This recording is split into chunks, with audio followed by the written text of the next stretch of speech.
جاء الحق وساق الباطل باطل کو ہے جڑ سے مٹانا میں تو نبیوں کا وارث ہوں ہر منکر سے ہے ٹکرانا۔ السلام علیکم ورحمۃ اللہ وبرکاتہ۔ نحمدہ ونصلی علی رسولہ الکریم، اما بعد۔ محترم ناظرین، نبی کائنات علیہ الصلوۃ والسلام جہاں ایک امام، ایک معلم، ایک جج، ایک جرنیل اور ایک حکمران تھے، وہاں ایک شہری بھی تھے، اور سماج و معاشرے میں رہتے ہوئے ہر ایک کے حقوق کا خیال فرماتے، محلہ داروں سے ملتے، یتیموں و بیواؤں کی خبر گیری کرتے، ہمسایوں کے حقوق پورے فرماتے،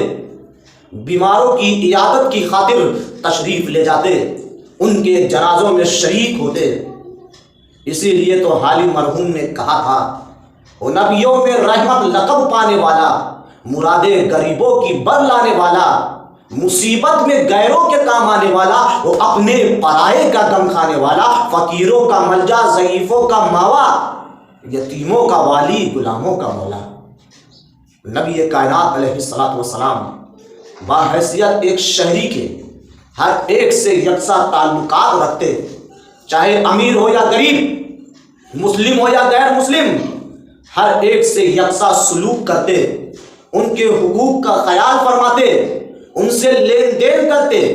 یہاں تک کہ جب نبی کائنات علیہ الصلوۃ والسلام اس دار فانی سے رخصت ہو رہے تھے تو اس وقت بھی آپ کی زرہ قرض کے عوض بطور رہن ایک یہودی کے پاس رکھی ہوئی تھی۔ اگر آپ چاہتے تو کسی مسلمان سے قرض لے لیتے، مگر ایک یہودی سے قرض لینا یہ اس بات کی دلیل ہے کہ آپ علیہ الصلوۃ والسلام کے تعلقات بحیثیت ایک شہری کے تمام اقوام سے یکساں تھے۔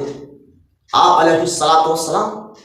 ہر ایک کے ساتھ رحم و کرم کا برتاؤ فرماتے، ان کی ضرورتوں کو محسوس کرتے اور پھر ان ضرورتوں کو پورا فرماتے، مسلم ہو یا غیر مسلم، ان کی عیادت کی خاطر ان کے گھر تشریف لے جاتے، ان کی دعوتوں کو قبول فرماتے، دشمنوں کے ساتھ بھی نرمی کا برتاؤ فرماتے۔ آپ علیہ الصلوۃ والسلام نے کبھی اپنے نفس کے لیے کسی دشمن کے خون کا ایک قطرہ بھی سطح زمین پر گرنے نہیں دیا۔ البتہ جب اسلام کے خلاف سازشیں کی جاتی، ظلم و ستم ڈھائے جاتے، حرمت نسواں پامال کی جاتی، تو پھر جب تک عدل و انصاف قائم نہیں ہو جاتا اور جب تک مظلوم و بے کس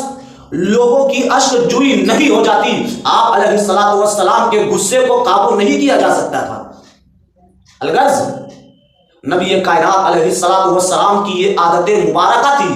کہ آپ علیہ الصلوۃ والسلام ہر ایک کے ساتھ رحم و کرم کا برتاؤ فرماتے، ان کے حقوق کا خیال فرماتے، سکھ دکھ میں ان کے ساتھ شامل ہوتے، ان کا ساتھ دیتے، ان کی ضرورتوں کو پورا فرماتے، ان کے بیماروں کی عیادت کرتے،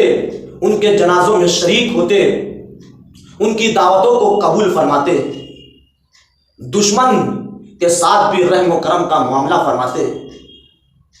ہر قسم کی زیادتی پر صبر فرما لیتے، اپنے نفس کے لیے کبھی انتقام نہیں لیتے، مگر جب حرمت اسلام کو کچلا جاتا، ظلم و ستم کھایا جاتا، تو پھر جب تک امن و امان قائم نہیں ہو جاتا آپ خاموش نہیں بیٹھتے تھے۔ خاص طور پر پڑوسیوں،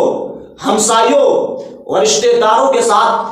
آپ علیہ الصلوۃ والسلام کا حسن سلوک بہت ہی اعلیٰ معیار کا ہوا کرتا تھا۔ جو شخص آپ علیہ الصلوۃ والسلام سے جتنا قریبی اور مضبوط تعلق رکھتا، آپ علیہ الصلوۃ والسلام اتنا ہی اس کی نگہداشت فرماتے۔ ایک مرتبہ آپ علیہ الصلوۃ والسلام نے ابو ذر رضی اللہ عنہ سے فرمایا کہ اے ابو ذر، بہترین شخص وہ ہے کہ جس کا پڑوسی اس سے خوش ہو اور اس کو ان کے ذریعے کوئی ایذا نہ پہنچے، اور فرمایا اے ابو ذر، حقوق ہمسائیگی کا خیال رکھو، مثلا اگر شوربہ پکاؤ تو اس میں پانی زیادہ ڈال دو تاکہ پڑوسیوں کو بطور ہدیہ دے سکو۔ ایک دفعہ تو نبی پاک علیہ الصلوۃ والسلام نے رب قدوس کی قسم کھا کر 3 بات یہ ارشاد فرمائی کہ اللہ کی قسم وہ شخص مومن نہیں، اللہ کی قسم وہ شخص مومن نہیں، اللہ کی قسم وہ شخص مومن نہیں۔ صحابہ نے عرض کیا اے اللہ کے حبیب کون؟ نبی پاک علیہ الصلوۃ والسلام نے ارشاد فرمایا کہ اللہ کی قسم وہ شخص کامل مومن نہیں ہو سکتا کہ جس کے شر سے اس کے پڑوسی محفوظ نہ ہو۔ اور ایک حدیث میں نبی پاک علیہ الصلوۃ والسلام نے ایک مومن و مسلم کی یہ پہچان بتائی، ایک مومن و مسلم کی تعریف ان الفاظ میں بیان فرمائی، المسلم من سلم المسلمون من لسانہ و یدہ، کہ صحیح معنوں میں مسلم و مومن کہلانے کا حقدار صرف وہی شخص ہے کہ جس کی زبان اور ہاتھوں سے دوسرے مسلمان مامون و محفوظ رہے۔ اے مدعیان اسلام، اپنے گریبانوں میں جھانکو اور دیکھو کہ اگر تمہارے ذریعے کسی کو بھی کسی بھی قسم کی تکلیف ہو رہی ہے تو پھر تمہارا دعویٰ اسلام سچا نہیں، تمہارے ایمان میں کھوٹ ہے، تمہارے اسلام میں نقص ہے۔ لہذا اس نقص و کھوٹ کو اپنے اندر سے نکالیے اور اپنے ایمان کو کامل کیجئے، چاہے وہ حقوق اللہ ہو یا حقوق العباد، کسی بھی حقوق میں ذرہ برابر کوتاہی یہ نقص ایمان کا باعث ہے۔ اس لیے ہماری یہ کوشش ہونی چاہیے کہ نہ رب کے حقوق میں کوتاہی ہو، نہ رب کے بندوں کے حقوق میں کوتاہی ہو۔ آخر میں رب قدوس سے دعا ہے کہ اللہ ہم تمام مسلمانوں کو انما المسلمون انما المؤمنون اخوہ کے تحت آپس میں بھائی بھائی بن کر رہنے کی توفیق عطا فرما، ایک دوسرے کے دکھ کو، ایک دوسرے کی تکلیف کو اپنی تکلیف سمجھنے کی توفیق عطا فرما، ایک دوسرے سے محبت کرنے کی توفیق عطا فرما، اور ہم سب مسلمانوں کو، تمام بھائیوں کو، تمام آدم کی اولاد کو مل جل کر رہنے کی توفیق عطا فرما۔ ہمارے دلوں کے اندر ایک دوسرے سے محبت پیدا فرما دے، ہمارے دلوں کے اندر جو نفرت ہے، جو بغض ہے، جو حسد ہے، اللہ اسے ختم کر دے۔ آمین۔ السلام علیکم ورحمۃ اللہ وبرکاتہ۔